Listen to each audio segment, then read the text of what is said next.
السلام علیکم ورحمۃ اللہ وبرکاتہ۔ ہسٹری آف میڈیسن یعنی تاریخ طب و اخلاقیات کے سیکنڈ پارٹ میں ہم لوگ بات کر رہے تھے، جو کہ ہے 6th سینچری اے ڈی سے لے کے 13th سینچری اے ڈی میں۔ سب سے پہلے اس میں ہم لوگوں نے بات کی تھی عربی طب کے بارے میں۔ عربی طب میں آج ہم لوگ بات کریں گے طب نبوی صلی اللہ علیہ وسلم۔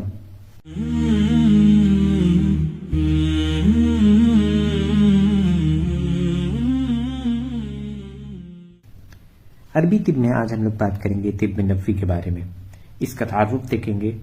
آپ صلی اللہ علیہ وسلم کے وہ تمام ارشادات مبارکہ اور عادات حسنہ جن کا تعلق بالواسطہ یا بلا واسطہ حفظان صحت، علاج و معالجہ اور طبی اخلاقیات سے ہے۔ یعنی طب نبوی کیا ہے؟ جو آپ صلی اللہ علیہ وسلم نے ارشاد کیا، جو کچھ بھی باتیں کہیں اور جو ان کی عادات، جو ان کی ہیبٹ تھیں، ان کا تعلق ڈائریکٹ یا انڈائریکٹ حفظان صحت یعنی پریکوشن آف ہیلتھ اور علاج و معالجے طبی اخلاقیات سے ہے۔ اسی کو ہم لوگ طب نبوی کے نام سے جانتے ہیں۔ طب نبوی وحی کے ذریعے آپ صلی اللہ علیہ وسلم کے لیے اللہ تعالی کی طرف سے تحفے میں دیا گیا تھا۔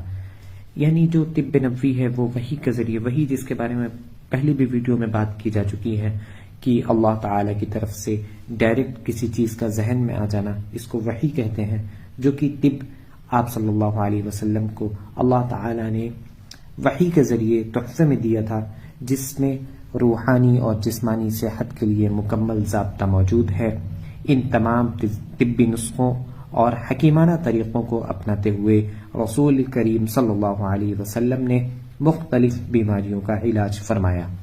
آج صحت کی جو تعریف یعنی صحت کی ہیلتھ کی جو ڈیفینیشن عالمی ادارہ صحت یعنی ورلڈ ہیلتھ آرگنائزیشن نے جاری کی ہے، اس میں جسمانی صحت کے ساتھ ساتھ نفسانی اور سماجی صحت کی بات بھی کی گئی ہے۔ یعنی WHO نے جو ایک ڈیفینیشن دی ہے ہیلتھ کی، وہ ہے فزیکل، مینٹل اور سوشل ہیلتھ کے بارے میں بتایا گیا ہے۔ طب نبوی یقیناً ایک مؤثر علاج ہے، جس کے بارے میں حضرت امام محمد بن ابو بکر القیم لکھتے ہیں، نبی کریم صلی اللہ علیہ وسلم کا علم طب اور ان کے معالجے قطعی اور یقینی ہیں، کیونکہ ان کے علم کا دار و مدار وحی یعنی الہامی پر مبنی ہے، جس میں کسی غلطی اور ناکامی کا کوئی امکان نہیں۔ اسی طرح ابو علی سینا نے بھی طب نبوی صلی اللہ علیہ وسلم میں موجود کئی ادویہ کی افادیت کی تصدیق اپنے تجربات کے ذریعے کی۔ اس کے بعد ہم لوگ بات کریں گے آپ صلی اللہ علیہ وسلم کے ارشادات کے بارے میں، یعنی انہوں نے کیا کیا فرمایا۔ صحت اور فراغت اللہ کی دو بڑی نعمتیں ہیں۔ رسول کریم صلی اللہ علیہ وسلم نے فرمایا، دو نعمتیں ہیں جن کے بارے میں اکثر لوگ دھوکے میں ہیں، ایک صحت ہے، دوسری فراغت ہے۔ رسول اللہ صلی اللہ علیہ وسلم نے جسم کی حفاظت کے بارے میں فرمایا، تمہارے جسم کا بھی تمہارے اوپر حق ہے، یعنی انسان اپنے جسم کا خیال رکھے اور کوئی ایسا کام نہ کرے جو اس کے جسم کو نقصان پہنچاتا ہو۔ رسول اللہ صلی اللہ علیہ وسلم نے جسم کی پاکی صفائی پر بہت زیادہ زور دیا۔ آپ نے فرمایا، اپنے جسموں کو پاک رکھو، اللہ تمہارے باطن کو پاک رکھے گا۔ نیز رسول اللہ صلی اللہ علیہ وسلم نے پاکی یعنی صفائی کو آدھا ایمان کہا۔ علاج کی تاکید، ٹریٹمنٹ ایمفیسس۔ حضرت اسامہ بن شریک سے حضرت زیاد بن علاقہ روایت کرتے ہیں کہ میں رسول اللہ صلی اللہ علیہ وسلم کی خدمت میں موجود تھا۔ چند بدو یعنی کچھ دیہاتی حاضر ہوئے اور انہوں نے سوال کیا، اے اللہ کے رسول، اگر ہم علاج نہ کریں تو کیا ہم پر کچھ گناہ ہوگا؟ تو آپ صلی اللہ علیہ وسلم نے فرمایا، ہاں اللہ کے بندوں، تم علاج کیا کرو، اللہ بزرگ و برتر ہے، ایک چیز کے علاوہ کوئی بیماری نہیں پیدا کی جس کی شفا نہ اتاری ہو۔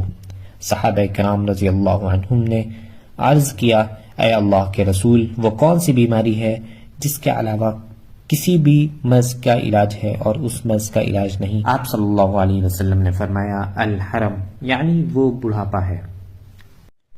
دوا کے تعلق سے آپ صلی اللہ علیہ وسلم نے ارشاد فرمایا، بے شک اللہ تعالی نے کوئی بیماری نہیں اتاری مگر اس کے ساتھ اس کی دوا بھی اتاری ہے۔ جس نے جان لیا اس نے جان لیا، اور جو جاہل رہا وہ جاہل ہی رہا۔ ایک روایت میں ہے کہ آپ صلی اللہ علیہ وسلم نے فرمایا، اگر تمہاری دواؤں میں سے کسی میں بھلائی ہو تو پچنے لگوانے یا شہد پینے میں ہے۔ پچنا لگوانا یعنی کپنگ کروانا یا شہد پینے میں بھلائی ہے۔ آپ صلی اللہ علیہ وسلم نے فرمایا، آپ لوگ اس کلونجی کو پابندی سے استعمال کرو، اس میں موت کے علاوہ ہر بیماری کے لیے شفا ہے۔ آپ صلی اللہ علیہ وسلم نے فرمایا کہ تم دو شفاؤں کو لازم پکڑو، جو ہے قرآن اور شہد۔ منہ کی صفائی کے تعلق سے فار اورل ہائیجین، اس کے تعلق سے آپ صلی اللہ علیہ وسلم کیا ارشاد فرماتے ہیں؟ سب سے پہلے حضرت عائشہ سے روایت ہے کہ رسول کریم صلی اللہ علیہ وسلم نے فرمایا کہ مسواک منہ کو پاکیزہ کرنے والی شے ہے، یعنی مسواک جو ہے وہ منہ کو پاک صاف کرنے والی چیز ہے اور رب کریم کی خوشنودی حاصل کرنے کا ذریعہ ہے۔ اس کے علاوہ بہت ساری باتیں ہیں جو بالواسطہ یا بلا واسطہ یعنی ڈائریکٹ یا انڈائریکٹ انسانی صحت سے تعلق رکھتی ہے۔ آپ صلی اللہ علیہ وسلم کے طبی اخلاقیات سے متعلق کچھ ارشادات۔ پروفٹ ایڈوائز آن میڈیکل ایتھکس۔ آپ صلی اللہ علیہ وسلم جب بھی کسی مریض کی عیادت کرتے تو اسے شفا کی امید دلاتے۔ رسول اللہ صلی اللہ علیہ وسلم فرماتے ہیں، کوئی فکر نہیں، اللہ نے چاہا تو یہ بیماری گناہوں سے پاک کرنے والی ہے۔ آپ صلی اللہ علیہ وسلم نے فرمایا، ایک مسلمان کے دوسرے مسلمان پر 5 حقوق ہیں۔ نمبر 1 سلام کا جواب دینا، نمبر 2 بیمار کی مزاج پرسی کرنا، نمبر 3 جنازوں میں پیچھے چلنا، نمبر 4 دعوت کا قبول کرنا، نمبر 5 چھینکنے والے کی چھینک کا جواب دینا۔ آپ صلی اللہ علیہ وسلم نے فرمایا کہ ایک مسلمان جب اپنے بھائی کی عیادت کرتا ہے تو واپس آنے تک وہ جنت کے تازہ پھولوں کے چننے میں مصروف رہتا ہے۔